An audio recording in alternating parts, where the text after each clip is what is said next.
Hi, everyone, and welcome to our community conversations to support a compassionate and resilient response to the COVID-19 crisis.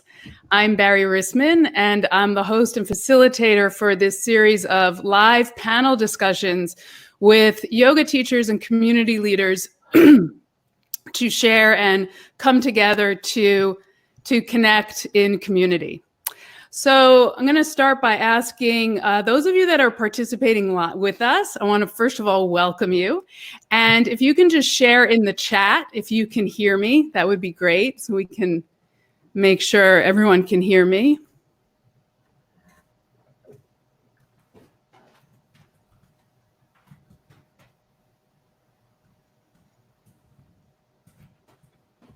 Just type in the chat. Hopefully, yes, you can hear me. Okay. Great. All right. Wonderful. Fantastic. So I'm going to introduce our panel. And as I do that, if you could share your name, well, your name will show up automatically, but if you can share where you're calling from, that would be great. I see we have Joy from Winnipeg. Hi, Joy. Christy, maybe that's Christy from St. John's, not sure. Mary Jo from St. John's as well. So you can continue to do that as I welcome our panel. So tonight we have a wonderful and diverse panel of guest teachers and community leaders. We have Loretta Pyles, who's a professor at SUNY Albany. We have Jody Williams of St. John's, who's a mindfulness and meditation teacher. We have Benjy and Heather Wertheimer from Portland, Oregon, who are Shantala, longtime kirtan leaders and musicians and singers. And we have Christine Wushke from Okotoks, Calgary, who is the creator of myofascial yoga. We have Ali here from Rochester, Kate from New Zealand, Winnie from Havre de Grace, Maryland, Wendy from Hamilton, Ontario, Jenny from Weatherford, Texas, Claire from Tasmania, Australia. Welcome, everyone. So we're going to begin with a short invocation that Heather and Benjy will lead us in. So I'd like to turn it over to you guys right away to usher us into this conversation. Hey, welcome everybody. This is a beautiful mantra called the Maha Mrityunjaya mantra, also known as the Triambakam mantra. And this mantra is a mantra for healing, for calling in healing energy. It's often also recited to honor somebody who's passing or who has just recently passed. And it has a soothing, sweet nectar effect on our whole system. We can chant it for our world, for people that we love. So we're going to open with this one. If you know it, you're welcome to sing along or hum along if you don't know the words.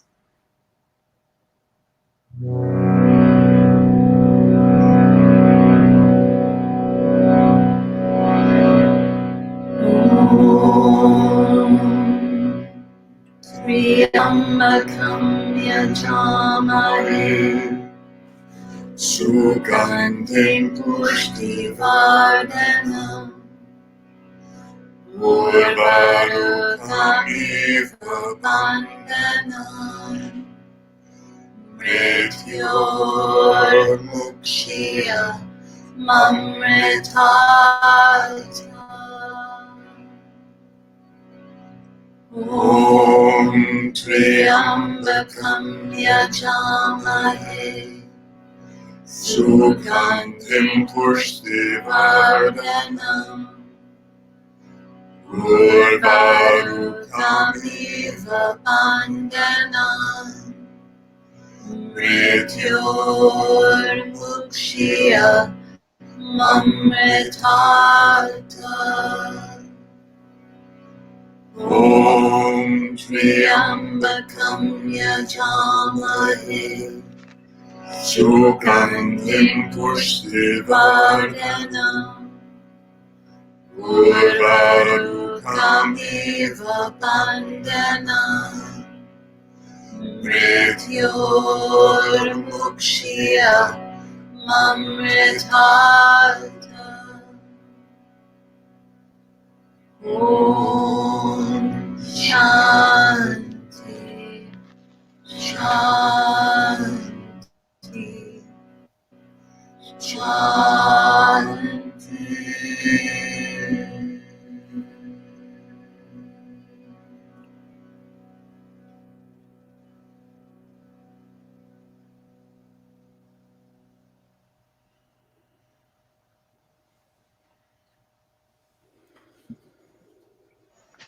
Thank you so much.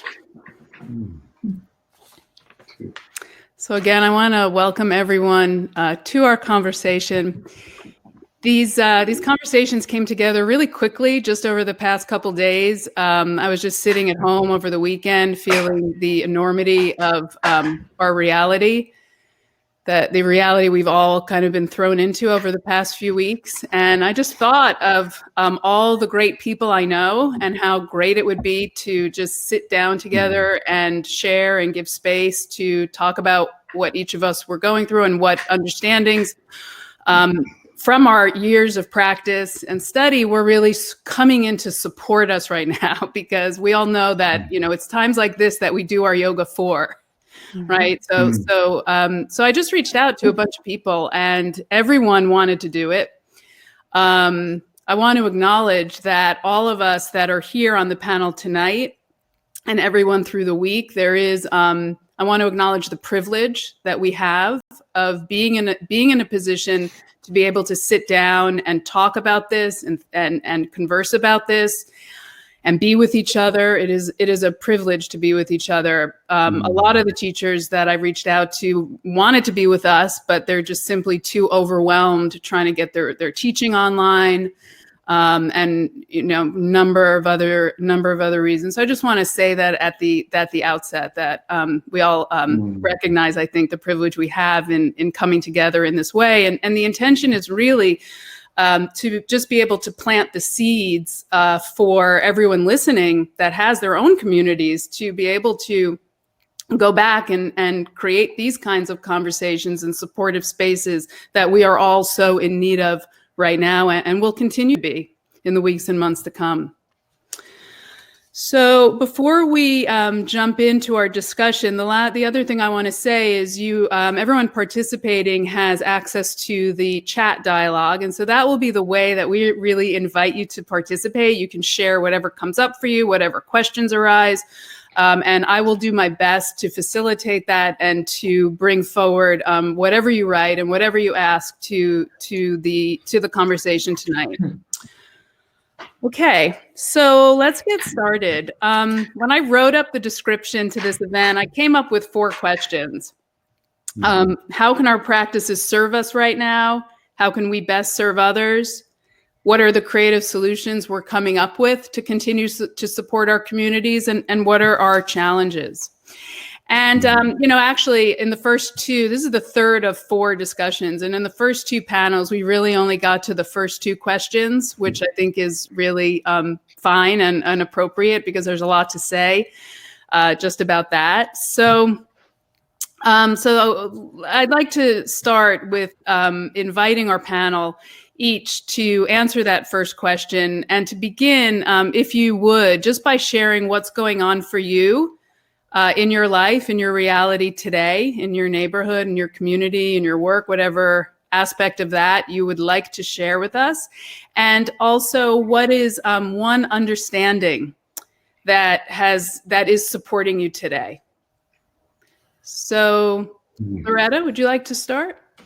Sure, happy to do it. Thanks, everybody, and thanks for the invitation and convening this. It's really great to be a part of community, any place I can find it at this point. So it feels good. I'm pretty much on full lockdown. I haven't gone out of the house other than to walk around the neighborhood in an entire week now, which is kind of crazy. I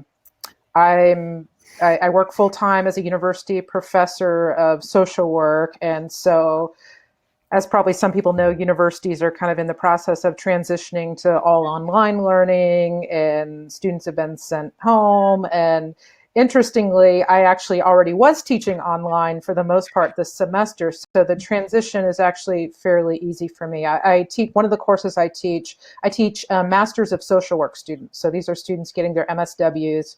And one of the courses I teach is called Mindfulness, Yoga, and Social Work Practice. And so one of the first things I did was just reached out to them. And, I knew what was happening for me was like just a real lack of focus among many other, feelings and things happening, but there was just a real lack of focus. And so my first thought was like, yeah, they're having trouble focusing right now, I'm quite sure. And so the first thing was I just kind of like cut back on some of the immediate assignments and that sort of thing. And big part of the class is them focusing in on their own home practice. And so just offering support to them, just basically saying, don't worry about the other assignments right now, just focus in on your own practice and continuing to journal about it. And maybe you feel like your practice is pretty much going to shit at the moment. That's okay too. If you just write, today I was just able to take 2 breaths, sit down and take 2 deep breaths. And that's about all I could do, and write about that, so just that's the yoga, that's where you are. So that's what I'm encouraging them. And so yeah, just lots of meetings and online, emails, all that kind of stuff. But then for me personally, I would just say, I guess letting go of, what I thought I needed, what I thought I needed is not necessarily really what I need. So I just find myself letting go more and more and simplifying. And I guess the other theme for me is like just getting clear about what my circles of care are. Like that was like the first thing for me, like what exactly are my circles of care, and just kind of drawing lines around my own circles of care and getting clear around that so that I didn't get so overwhelmed. I didn't get so dispersed. I really was staying focused on where I could be of service and not like going into empathic distress. And it's kind of a compulsive thing to want to like go into like kind of compulsive helping in some ways. And so I'm really like working with that. So yeah, that's where I'm at. And so thanks for listening. Great. Thank you. Jody, do you want to go next? Sure. Yeah, so right now where I am in Newfoundland, we just starting to get our first few cases, but we're pretty much on lockdown at this point. So yeah, interesting what you were just saying about the circles of care. So I teach I'm a Buddhist chaplain at the prison, and I also teach yoga and meditation in the prison system. And right now I don't have access to that community. I also I have a yoga business, but my main thing right now is I run a food bank here. I run the busiest food bank here in the city, which I had to close down temporarily. So that's been weighing heavily on me, more than the yoga, is because to me, feeding people is my yoga. And now I can't do that. And I have 250 school-age children that rely on us a month. So I'm hoping to get that up and going in the next couple of days. But I'm really struggling myself with, like everybody else, unpredictability, confusion, sort of a feeling of helplessness. And I'm a savior. I have a savior complex by nature, so it's very hard for me to, I can't fix things, So for me, I'm really struggling, or not struggling actually, but just kind of being with that and being okay with focusing more on my girlfriend, my daughter, and my immediate needs. Sometimes as spiritual people, we can get really abstract and out there and woo-woo, and this is not a time for that, This is a time for really practical things. And then later, maybe once we have our practical things, we can kind of get back to, a little bit things that are a bit more abstract, we'll say.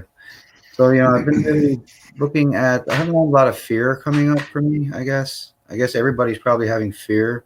So in Buddhism, one of the things, one of the definitions we have is, so people would think the opposite of fear is fearlessness. The fearlessness in my definition is just feeling the fear. So it's not literally the opposite of fear. The fear is still there, and just being with that, And it's, yeah, it's to a point where I'm like trembling sometimes. I'm completely overwhelmed right now because again, I have 3 circles of care, or I have 4. I mean, I have my family, and then where do you where do you put your attention, right? So that's been working with fearlessness, and just the main thing too, kindfulness. I wanted to say that word. So I'm a mindfulness teacher, but there's a mindfulness got plucked out of Buddhism, like asana got plucked out of yoga, and it became like kind of this thing that we started selling. But from a Buddhist point of view, right mindfulness is being kind, just being kind to myself at this time, and being okay with, like feeling confused and hopeless, and it's not that I'm okay with it, but there's no other choice really. I can do things that I can do. Basically, I guess I'm like trying to accept the things. Like I can't accept the fact that I can't leave my house right now. I can't accept that. I mean, I'm kind of stuck in my house. I can't change that. And then, of course, we can just change the things we can work with. I'm totally cut off from my yoga communities. So I've been feeling that a lot. So I'm really happy to be on here tonight. Great. Thank you. Thank you. Christine, do you want to go next? Yes. Can you hear me okay? Yeah. So I live in Okotoks, which is about 20 minutes south of Calgary, and of course we have a really large international airport. So the concern here in our area is that the numbers are going up very quickly day by day. So we're getting kind of like the 30% increase in confirmed cases daily. So that's definitely probably the major concern. Is just how quickly Calgary in particular is spreading. So Alberta is the numbers are going up, but it's very particularly Calgary. So of course there's a lot of what I consider ethical implications that go with that, in the sense of just feeling the right thing to do is to shut down my practice, which is my livelihood as a sole proprietor. So it was it's like everyone else is talking about that sense of balancing the fear, the fear of cutting off my income with the conscience and the morally and ethically right thing to do to flatten the curve here. So it's been a really tough few days in just trying to make that decision based on what I'm seeing and hearing about the numbers. So I found probably my massage therapy business shutting down was the hardest thing. Of course, I have a teacher training program that I run, and it's 1 weekend a month that we meet. So I've canceled those as well, but they're a little bit easier to switch to an online format. And I still feel very connected to my yoga community online. I've been doing online meditations and live Facebook videos just to keep us all connected. So I feel like the yoga community, I've been able to make that jump over and maintain the connection via online formats. And then I think my struggle has more been a worry, I guess, about my massage clients. So I work in a very specialized area with working with chronic pain. And, you get really attached to your clients, and I get really invested in their wellness and their recovery, and watching the improvements, and then just knowing that they're going to have to discontinue treatment for quite a while. And this particular approach is one of the only things that's really helpful for them, and all the other healthcare things are shutting down as well. So I think that's just been my biggest thing, is the lack of access to those types of modalities that are helpful but not medical mainstream, and yet I don't want to put any of my clients at risk either. So it's been really tough. And I would say probably for the thing that has helped me the most in this time is just the tensegrity concept that I've been involved with through the fascia community for the last few years, that tensegrity idea of the working with the opposites or working with conflicting ideas. And the idea about it is that the architecture of tensegrity is working with opposing forces and allowing those forces to be held by a third thing.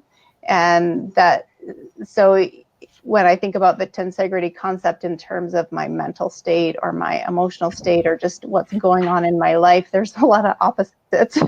So being able to apply that tensegrity concept of using mindfulness or using presence to be the field that's kind of holding these conflicting thoughts or these conflicting feelings and holding them in place at the same time. So I don't have to get rid of the fear. I don't have to overcome anything. I'm just allowing everything to come up and then be held in this space of a presence or a field that's containing it all. And that to me is just, it's really kept my sanity because it's been a lot of up and downs in the last bit. So, and I'm really happy to be here.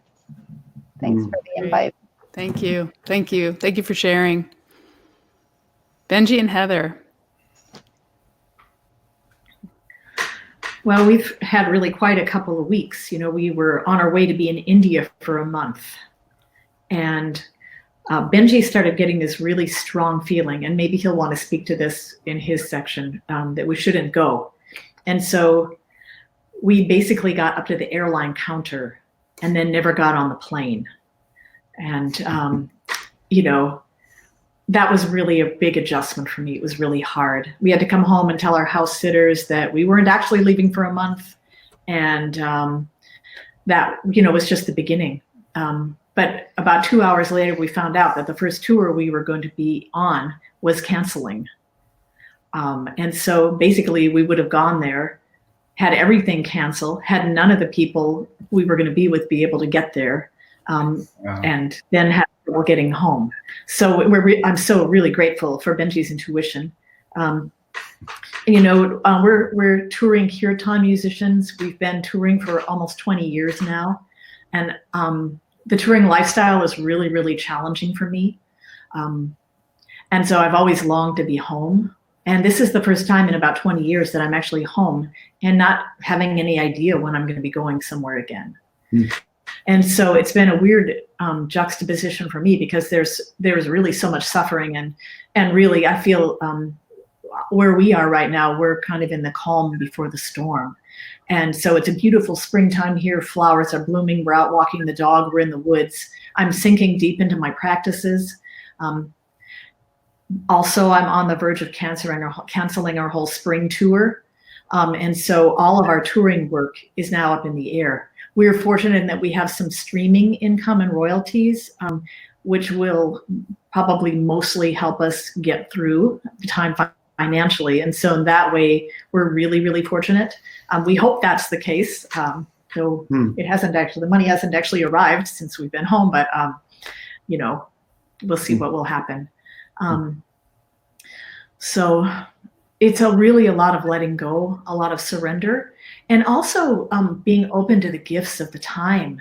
You know, one of the things that's helping me get through is I'm running into people. There are all kinds of people outside walking with their children. You know, they might be walking 6 feet away from the other people. You know, people are spending time with the people that they love. They are, and sometimes, and I've been doing this too, getting on the phone with people I haven't talked to in a long time that I really care about. People are out here enjoying nature. They're slowing down. I talked to one of my neighbors who's just sleeping an extra 2 hours a night. So we've been very weary as a society and really overdriven. And this ability to slow down and hunker in is really beautiful. Meanwhile, I think the biggest fear I have right now is just that my parents are in their late 80s. They moved here to Portland 3 years ago. They're living in a facility, a retirement facility. They're on total lockdown. We're really trying to minimize our contact and going out, but they're really not supposed to go anywhere. So I can't see them. But I'm just afraid. I'm afraid for them. I'm afraid for Benjy's father and stepmother. So the biggest fears I have right now are for my elderly immediate family members, and just not sure what this year is going to bring for everybody. And the other thing that I think about that helps me get through is just remembering what our ancestors have been through. You know, I haven't been through any kind of epidemic in my life. I've talked to some people in the senior generation who went through polio scares. And when I talked to a man in the park yesterday who was hospitalized for polio for 3 or 4 months in his youth. And so, you know, I just think about what people have been through and think about the resilience of our species and just with heart, what people have gone through and survived.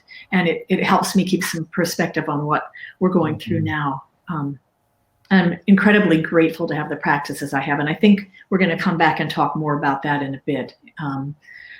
So I'd like to see if my husband would like to add. Sure. Thank you. Yeah. I think that one of the things that is really coming forward to me is the circumstances strip away so many things that usually allow me not to make priorities of things. And right now it feels like everything has become crystal clear. It's kind of a brutal gift. It's sort of, as Ram Dass might have put it, a fierce grace that I have to look at what's truly important. And for me, as Heather and I have been doing, you know, we've been doing public events for 2 decades now as our livelihood. And as our wonderful meditation teacher, Paul Muller Ortega, once put it, there's no greater blessing in life than understanding exactly how you can serve. And I have felt so incredibly blessed that what I think is the most efficacious and powerful way I can serve is also the one I'm most drawn to, which is sharing our music, sharing our chanting, sharing our devotion. And now we're looking at the challenge of how do you do that when people are not supposed to gather? And how is it when the greatest act of kindness we can afford each other is to give each other the sort of space that won't allow this virus to spread? Mm-hmm. I had, for the very first time in his entire life, with my 93-year-old father yesterday, a Skype call. He saw it as something that was like akin to witchcraft or something out of a sci-fi movie. You know, he'd never been on Skype before, and he was opening some of his presents online while my sister and my brother and niece and nephew and many of us were on the call with him. And he at first was so nervous, he had no idea what to do about it, but then he saw that he could see each other because he also is on lockdown in a facility in Boulder, Colorado. He's a professor emeritus of psychology, and he has always loved having a very vibrant social life. I think I follow in his footsteps a lot. We're both kind of raging extroverts by nature, and this is another thing that makes it a bit difficult in these times where, again, the kindest thing that we can do is to maintain that physical space. The one thing that came through with that and with what Heather was talking about is the unbelievably precious blessings that exist in the wisdom and love of our elders. And they are the most vulnerable in this time.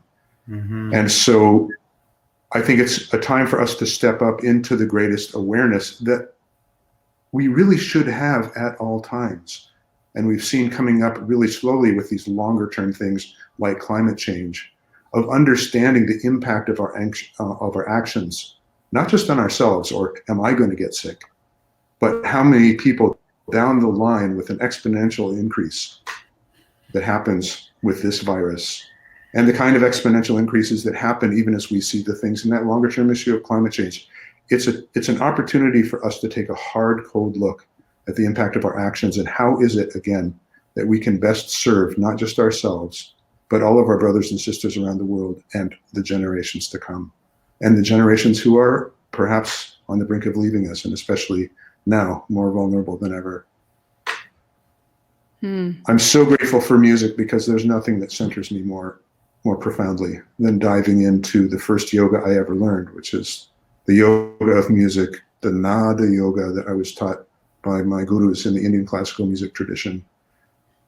And sometimes it's hard to really go for what best serves me in that regard because I'm freaking out. You were talking about fear. Fear is a constant companion. Mm-hmm. Mm-hmm. And I'm really grateful for things like this where we recognize that we can leverage modern technology like what we see here and what my father was just amazed by when he saw a Skype call we can do this to reach out to each other in ways that I think will make a difference and let us know that we are all in this together. Great. Thank you, Benjy. I'll just add where you ended is a perfect segue to where I'm at today. I've been, as the host of this series, I've been sharing each day kind of where I'm at. And so those that have listened to the first 2 days, I've had a pretty rough time the past couple of days, although now I am sleeping better, thank goodness. And but my mother actually wasn't feeling well. She was sick for the past few days. And yesterday she started feeling better.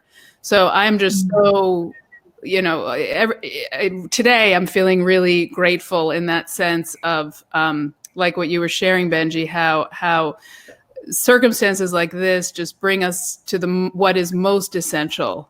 And, for me, that's my family, my community, my home.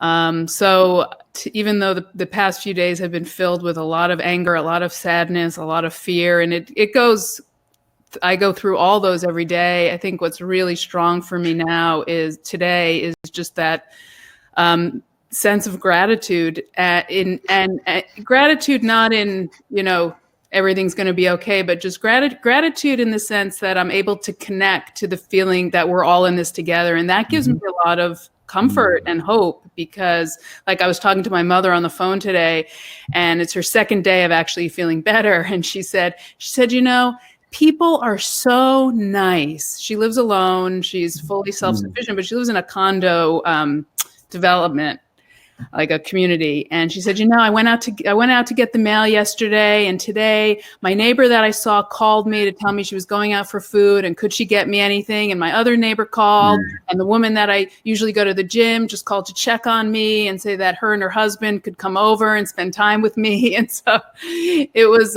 she was herself really touched, and that just kind of added to the feeling that I'm having today, which is that of a connection with all of humanity going through this, that gives me some hope, even amidst the fear and the unknown, and all this is so now my daughter's home for a couple weeks. She's like this morning, I actually I had my first good laugh when my husband told her that tomorrow she cannot have microwave popcorn for breakfast again. So, little moments like that when, just realizing the humanity of the situation have been really helpful for me to hold on to. So, everyone on the chat, if you're participating, please feel free to share whatever experience you want to share, and also ask questions as we go through the rest of this conversation.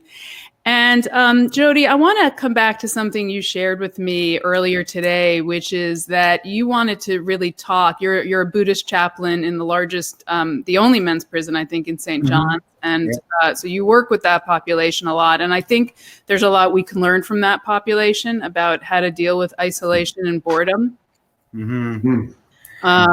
So did you want to speak a little bit to that? Yeah. So it's kind of one of the things I'm going through now is I don't have access to, especially when I teach yoga. It's kind of in a group class, and there's a changing people. But my chaplain work is one-on-one, and it's they really if they're not getting that, it's their only chance to really. A lot of men cry in front of me for the first time, for instance. They've never cried before in front of another man, only in that situation. And that's what they cry about. They cry about, I had a guy cry a couple of weeks ago. He said, "I'll never smell my wife again." And he just broke down into tears, and that isolation and loneliness, and boredom. We're all going through that right now, right? And, we're so used to the comforts of life. But when you're in prison, of course, they're under quarantine basically all the time. And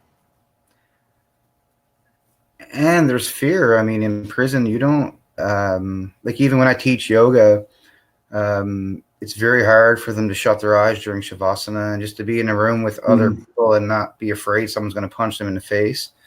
So it's taken a long time because I've worked with the same 8 guys now for a while. It's taken a long time to get them to that point where they can let their nervous system kind of get to the point where they can actually close their eyes, you know. But I kind of, you know, what I try to teach them, it's kind of like a training in that they're in prison. Again, they can kind of be, I kind of say like they can be in 2 prisons. There's one prison they have no control over. And the sooner they can accept that fate, you know, the more peace they'll find. And then the second prison, of course, is their mind. And if they can learn to, they have a lot of self-hatred. Most of them have trauma in their background.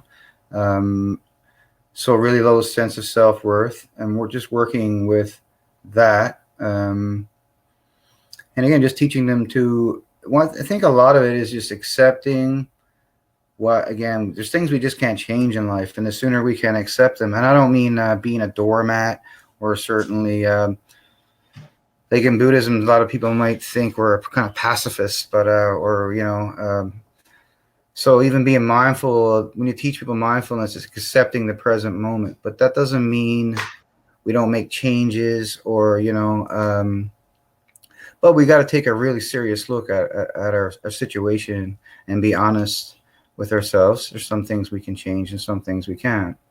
And right now we're all feeling isolated. And, you know, for me, it's a good time to practice training the mind, working with the mind. And again, mindfulness. One thing I'm trying, that's my main thing right now for me is like, stop beating yourself up. Stop beating yourself up. Because, you know, I want to save everything and I want to fix everything. I want to get back. But we might never get back. I think we're in a new world now. I don't think we're going back to the way we used to be.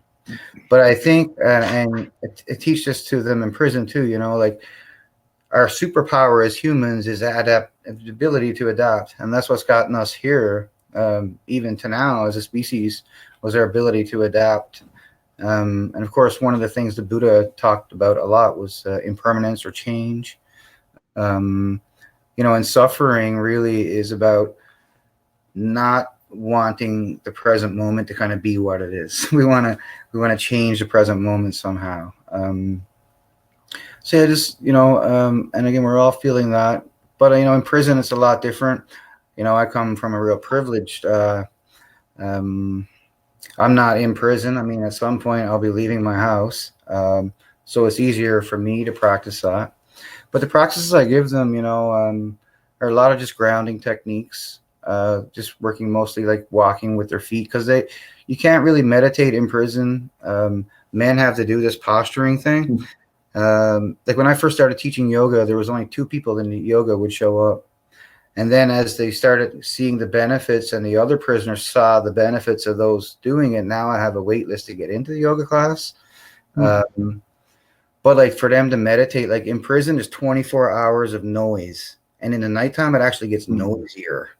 So meditation is not really an option. So more working like walking meditation or just grounding, getting into their body, getting out of their head and stop the ruminating, you know, and getting to just learn to feel. Now, the problem, though, in prison specifically, different than my yoga classes, is you got to be careful because like saying, getting them to feel, well, they can't feel, or they wouldn't be able to tell you what they're feeling. It's a really hard thing for them. And even for us, right, we repress a lot of things and we don't really know what's going on, and they come out in weird ways later. Like I have depression, generally speaking, anxiety disorder. And then I've learned over the years, because I've always been someone who tried to do the spiritual person thing and always remain calm. That was my thing. Like, oh, you're so calm. People would say it to me. And then I realized underneath that was some anger, but anger manifested as depression.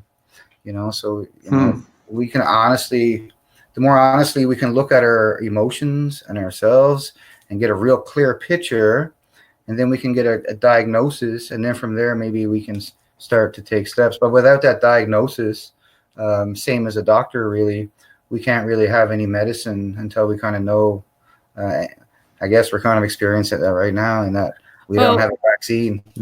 I love what you said about the grounding practices, because that's something that's something that's also come up in other calls. Like, what are the practices we can do now? And one is just coming back to our bodies. Absolutely. I have never been so grateful. You know, I've been practicing asana for 27 years, and the structure of the form of downward facing dog is so familiar to me, and I have just felt so welcomed by it.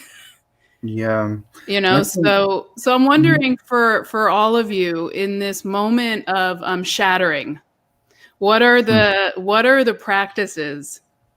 What are the things that are helping that you feel could also be shared with that you're sharing perhaps, or could be shared to serve others right now?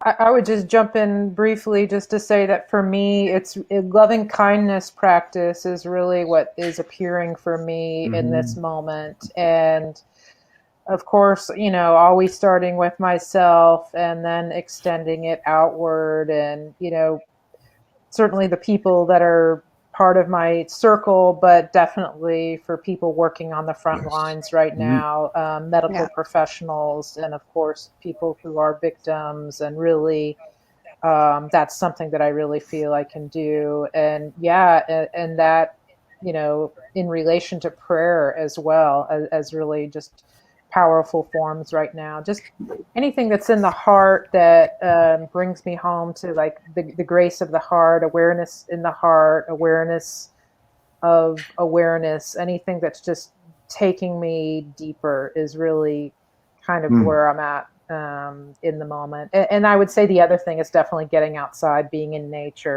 honoring nature, letting myself be loved by nature. I really appreciate the mention of the ancestors. Absolutely. I think that's really powerful. And so trying to stay in communion with the ancestors, and that those all feel like things that are supportive for me. Thank you. Now. Thank you. Wonderful. Yeah. I'm finding a lot of similar themes of you. Being in nature is huge for me. Walking my puppy, but like they're just so in the moment anyway, right? But the practice of self-compassion I'm finding to be really potent right now, and particularly just letting myself be human.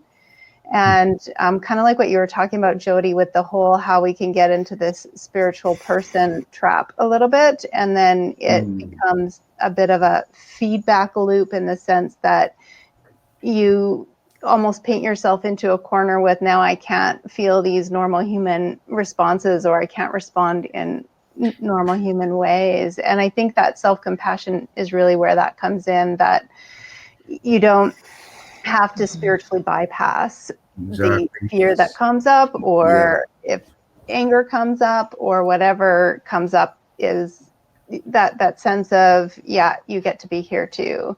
And that self-love, self-compassion, self-understanding it's actually such a freedom.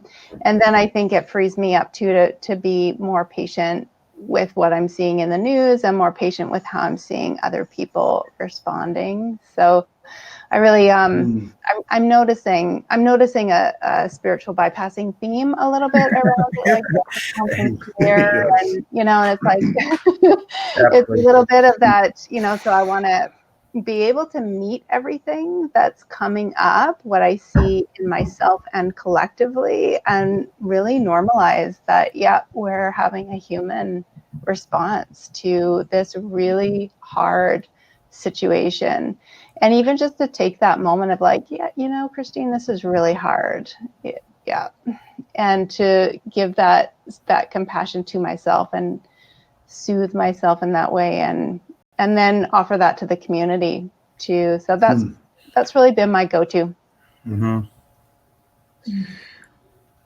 of the things that feels like it's come very much to the foreground for me in this time was the recognition I had initially several years ago, but it came home more forcefully now than ever in my life, And that is that I have never, for any reason, under any circumstances whatsoever, regretted a single act of kindness.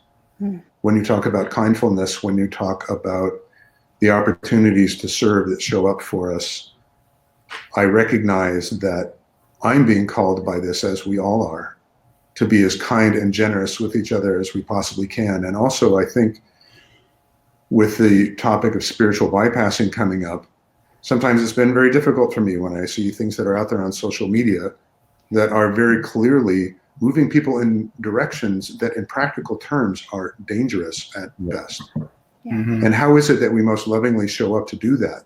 And sometimes it actually involves really just getting out there with the most potent factual medical and epidemiological information you can find and sharing it with people, which has been part of what I've tried to do when I have been reaching out to people, is to share the best information I have. And one of my heroes in this life is this guy who's an emergency room doctor who uses his spiritual practices.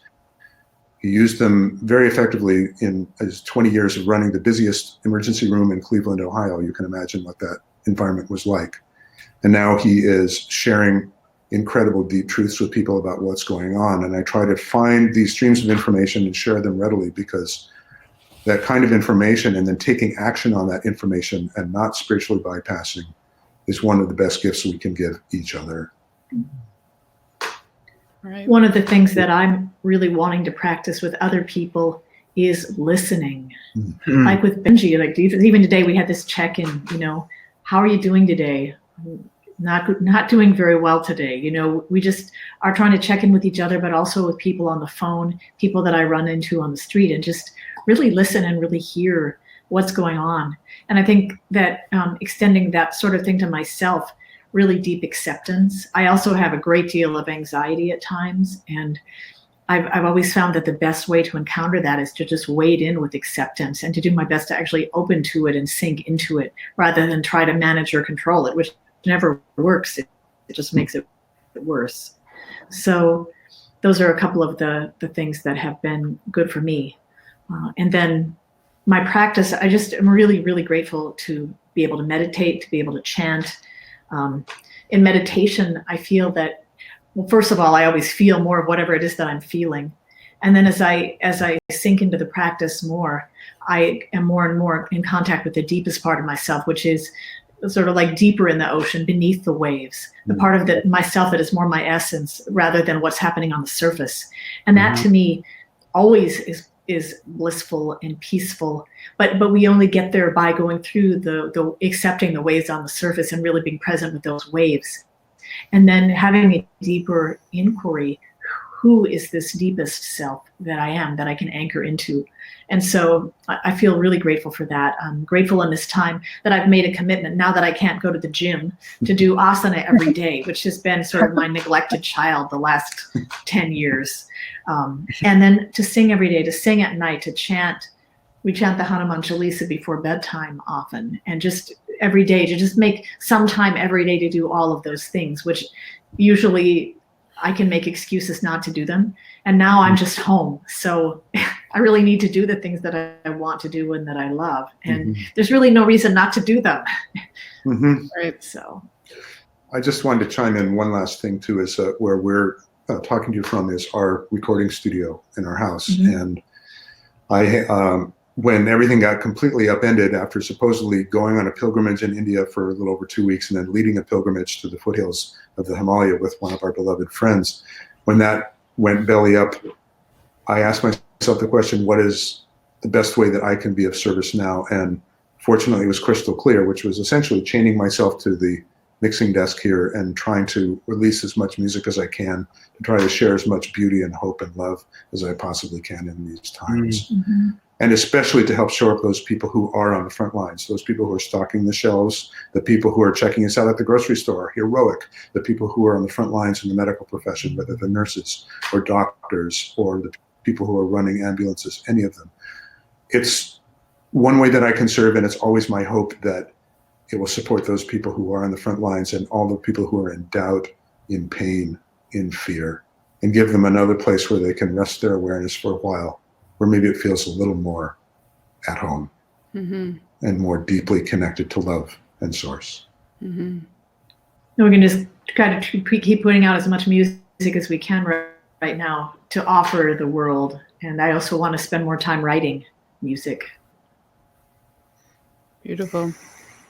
So we got a comment here from Winnie that says, I try to stay in touch with my communities and maintain my routines with regard to my practices. This past week, work, community, and social structures all shut down. So staying with the routine and normal schedule as much as possible is assuring. Yeah, that's definitely been true in our house. So I have a 12-year-old daughter, and so it's been helpful. You know, she's not so happy about it, but it's been good, I think, to have her on a schedule, even though, you know, her online school hasn't started yet. But just to have her get up and, you know, get ready and, you know, go out for a walk and, you know, kind of come up with a little bit of a schedule as much as possible, because my husband and I both work at home. Often we did before even, so we need to keep working. And thank goodness we have work and there's lots we have a lot of projects, so we have to keep going. And so kind of getting her organized with her schedule has been helpful for us, but I think it's also been assuring for her to deal with all this, because, you know, she's thinking like, what kind of world was I born into? I'm in the wrong, you know, I came in the wrong generation. It was easy for you guys. You know, there's a lot going on for our children too with all this. Yes. So anything else you want to share about what you think the practices that can serve other people? I love all the meditation, and Christy's doing the same thing with my voice. Yeah, right. And we're fortunate that we can be with them, right? Mm-hmm. So the loving kindness meditation, the recognizing, the kind of sensing our fear, our anxiety, being with it, not bypassing it. Someone on the other day said something I thought was really brilliant, where it's like, now's really the time to let go of any need for perfection. Mm-hmm. Doesn't have to practice we do doesn't have to be perfect. Beautiful. Yeah. Yes. I think that's really, you know what, one of my favorite definitions of peace I ever heard, and I tend to ascribe this to Catherine Ingram, is peace is being with what is. It doesn't mean that you're in the absence of some really awful things and fearful things, but the ability to actually be present with what's going on is, I think, one of the greatest skills we can cultivate. And there are so many tools that can help us do that. We've been discussing them here. And I think go ahead. No, I didn't mean to cut you off. I was just going to say, okay. Yeah, go ahead. We both like to talk. Go ahead. But I'm the facilitator, so you should.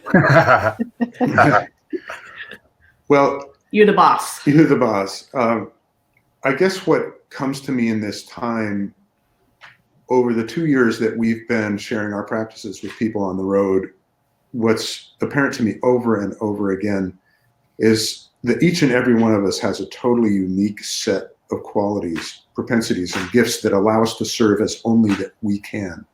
Mm-hmm. And we may have figured out exactly a way to do that.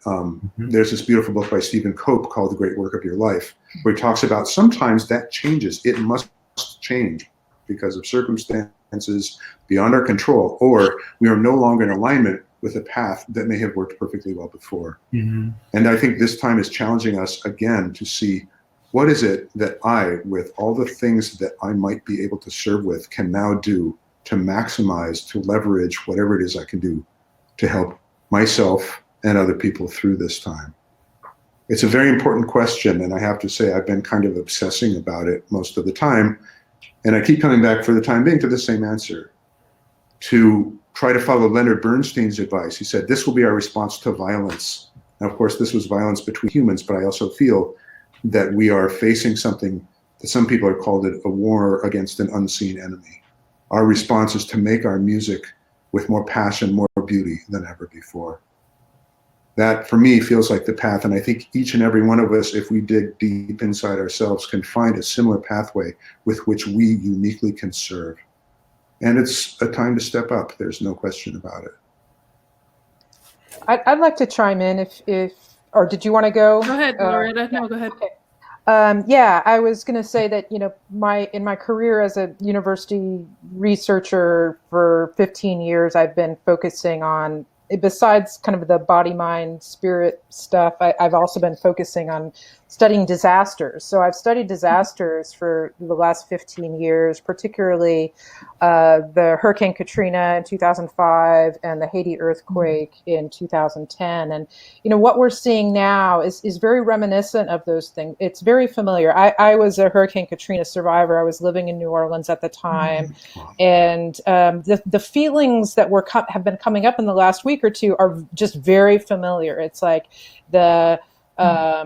just the inability to focus, what are we doing? What's going on? I should be doing something, the unknown, just everything that's coming up. It was very familiar. And so I kind of have this container through which I'm able to kind of understand it and see a little bit of the bigger picture. And so that's been helpful to me. But a couple of concepts that come out of that work that might be helpful. Well, one, in terms of just at the individual level, there's this idea of like post-traumatic growth, right? That traumatic experience individually, like you can have like growth out of that. But collectively, we can have, like, there's this concept after disasters is that there can be like a transformative growth collectively as a society, as communities. And so I think there's great opportunity here. And there was also, there's been mention of climate change. And I think that's really important. Like, to me, this feels like something, well, what somebody said recently that, that maybe this is really the Earth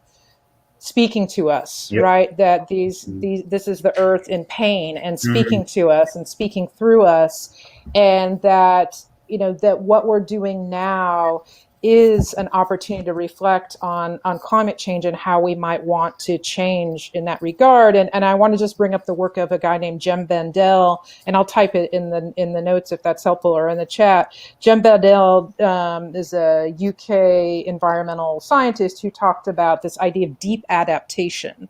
And so this idea of deep adaptation, he had three things, and I'll just say them real quickly.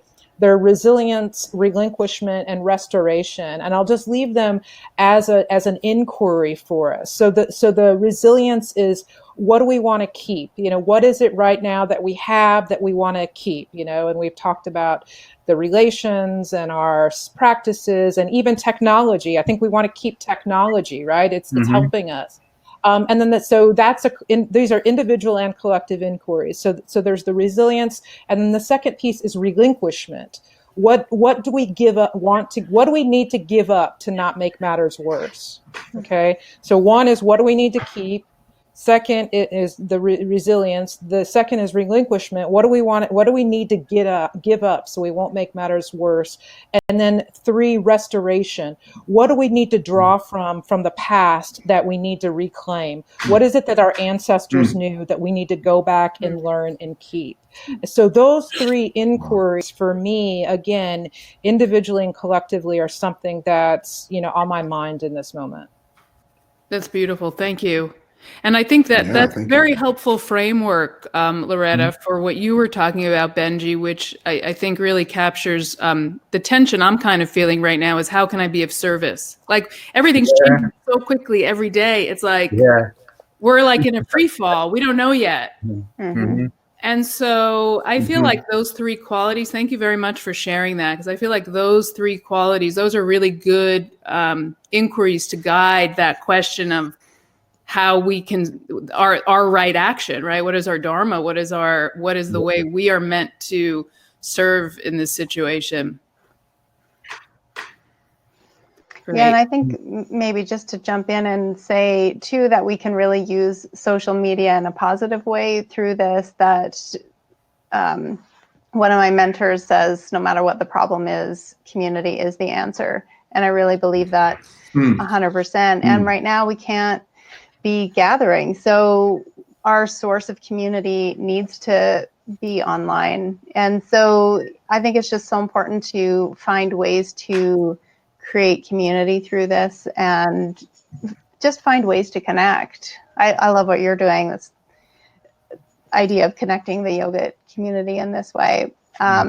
But yeah, like I think Yeah. just using the social media as a way to, like, because sometimes social media can be framed as this negative, right? As this thing that's taking away from. And so I wonder if there's a way, like kind of what you said in that second R, to to use the technology, use social media as a way to build and strengthen community so that we can fall into that support a little bit, the support of the community.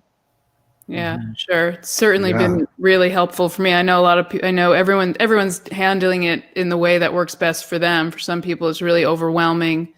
Yeah. And not super helpful for me, just to connect with people, be able to check in on people that come to my mind in different parts of the world, to be able to get in touch with them really quickly has been super supportive and helpful for me personally. Wonderful. Thank you for that. And yeah, I agree. Just coming together in community. And so, it's so easy now, and there's so many tools to create these little conversations and these little spaces. So, perhaps what we did here tonight can be an inspiration for everyone to just go back and gather small groups and just talk about this stuff, like just talk about the reality as we did. So I want to thank you all for being here. And what I was going to say before, I think we can use it to wrap up, which is the other tool that has been very, very helpful for me is just coming back to my breath. I've noticed that my breath it's been really, today was the first day in many days that I actually could lay down and I did some belly breathing. And I was so grateful just to feel the breath kind of release downward. I realized today it had been really up. So maybe we can just close together for a moment. You can close your eyes or keep them open and just allow the weight of your posture to settle into whatever you're sitting on. And as the weight of your body releases, just feel your breath. You might even wish to bring your hands over your heart. You want to feel that heart connection that was brought up, bringing it back inside to the center where we're all connected.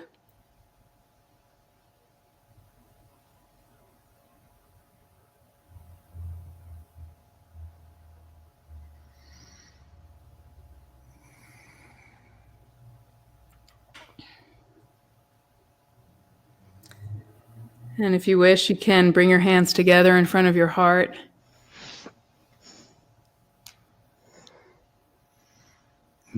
Love and blessings and light to everyone participating, everyone listening, everyone on our panel. Thank you so much for your presence and for your collaboration in the spirit of this community and connection. Thank you so much. And thank you for all you're doing in your home, in your life, in your communities. So thank you, everyone.